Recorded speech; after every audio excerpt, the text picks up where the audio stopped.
It wasn't pretty, but the Patriots in the preseason last night with a loss to the Tennessee Titans, 23-7. Tyler Jones here on Patriots Today with your next day recap, a look at the winners and losers from last night's performance as well as the injury report.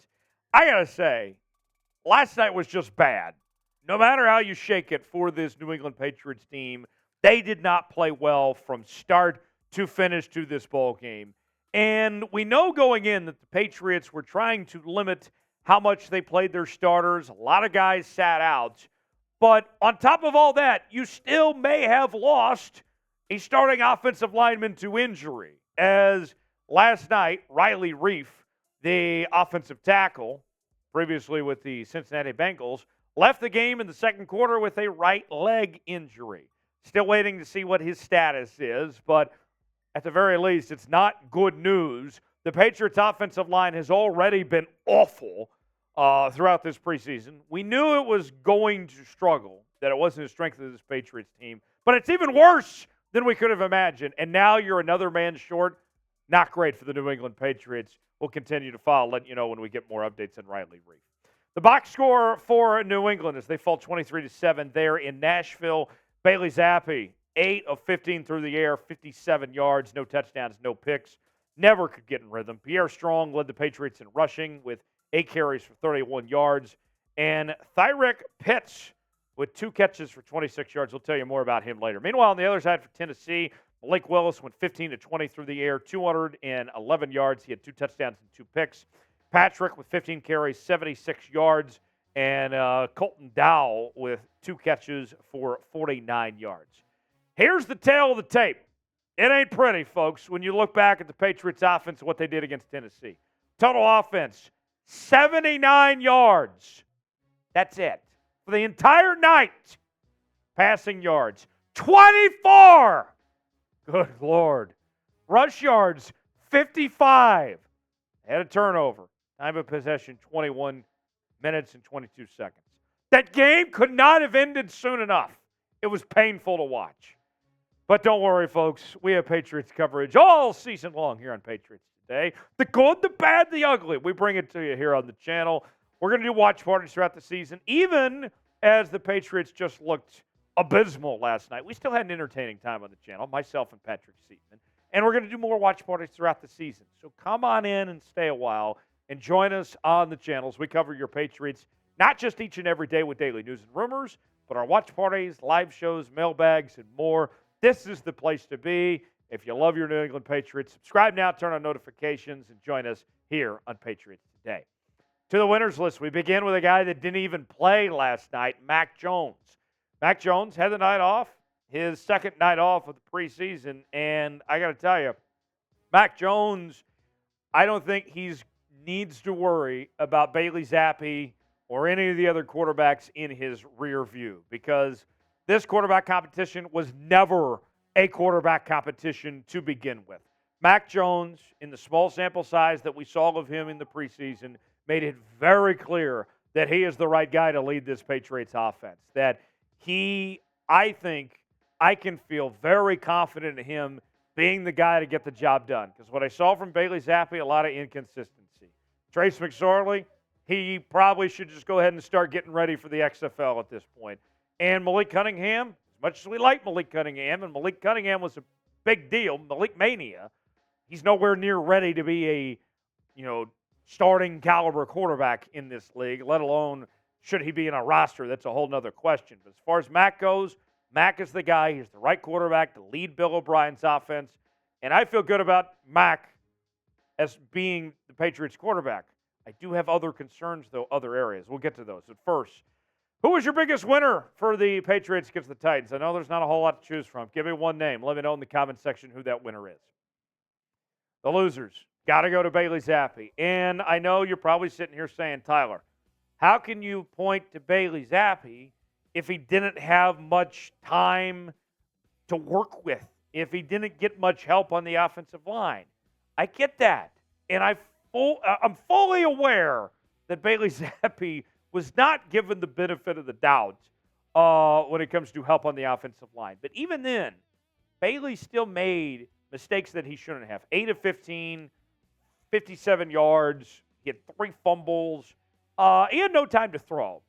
But he showed nothing to me that made me feel good about his abilities to lead this offense. Sure, you could say it was one bad game. The offensive line didn't do well, but Bailey Zappe never got into that rhythm.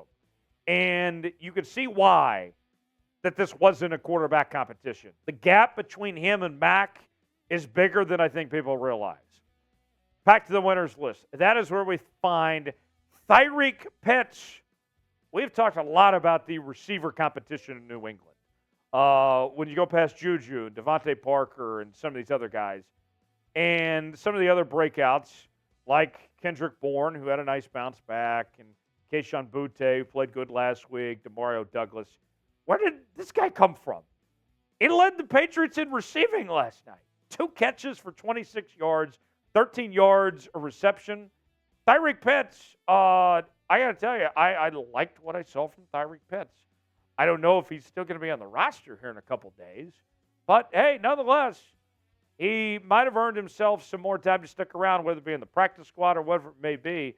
Kudos to him. More power to Thyrick Pitts for his performance to lead this team in receiving. The biggest loser of the night, the offensive line. Oh, where do I begin with this offensive line? They didn't give up 1. They didn't give up 2. They didn't give up 3. They didn't give up 4. They didn't give up 5. They gave up 6 sacks. It was bad. Painful. Painful, I tell you. 6 sacks. No one can play well when you get sacked 6 times. And we have said a lot on this channel, the offensive line was a big concern for New England heading into this year. Now it's full-on panic mode. And you look at those other teams in the division and the pass rushers they bring, like, yeah, Quentin Williams is going to have a field day with this Patriots offensive line. I hate to admit it, but it's true. It's a problem for New England. And losing a guy like Riley Reiff like they did last night doesn't make things better either. Doesn't make things easier. It's a problem. Who was the biggest loser, against Tennessee? It's the offensive line. That's the answer. Put it in the comments section. Put it there. Just go ahead. I don't even need to ask you. Just go ahead and put the offensive line in the comments right now. Here's a winner for more positivity. Calvin Munson makes our winners list. Calvin Munson had a nice night. When we were doing the watch party, me and Seeps were calling his name a lot. One of the few bright spots for this Patriots team, what Calvin Munson did. 10 tackles, 1 tackle for loss, 1 pass defended. I don't think this is the last you'll be hearing of Calvin Munson. I'm excited to see more of Calvin Munson and what he brings to the table there. So watch out for Calvin Munson. Last name on the losers list. Not a name, but an entire group because it was that bad. The defensive line for New England. As much as I talk about the struggles of the offensive line, the defensive line just got railroaded. I mean, they looked like a redheaded stepchild, with their performance. No offense to producer Seeps there. But, look what they did. They got railroaded with 163 yards on the ground. The time of possession, I think you can reflect back to the line of scrimmage, right? With 38 minutes they allowed. Tennessee controlled this game. They controlled the line of scrimmage, which allowed them to control the tempo. The defensive line didn't stand a chance tonight. As much concern as there is about the offensive line, now look at the defensive line, like, oh, great. Like, guys, like, are the offensive and defensive linemen, like, not eating any Wheaties or something here? There's an issue here on both sides. Oh. One more winner, Bryce Baringer. That's where we've gotten to. This game was so bad, I got to name a punter on my winners list. If you know me, you know I hate special teams. I didn't want to do this. You leave me no choice. Bryce Baringer, though, he's a baller. What did our producer extraordinaire, Mr. Smitty, name him? The punt messiah? Yeah, he's the second coming. 5 punts, 246 yards, nearly 50 yards. This guy's the real deal. Glasses and goatee.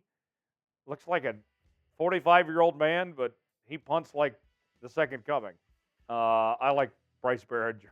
He's legit. Grade the Patriots' performance versus the Titans. If you give it anything less than an F, then you are being unrealistic. Go ahead and put those Fs in. Just go ahead. It's okay. Grade the performance. Put those Fs in the chat. And, folks, subscribe to the channel. I tried to entertain you. The Patriots didn't entertain you last night, but at the very least, I did my part. Subscribe now. Join us for daily coverage as we're talking about the Patriots each and every day here on Patriots Today. And I will see you next time, hopefully with brighter days ahead on the channel.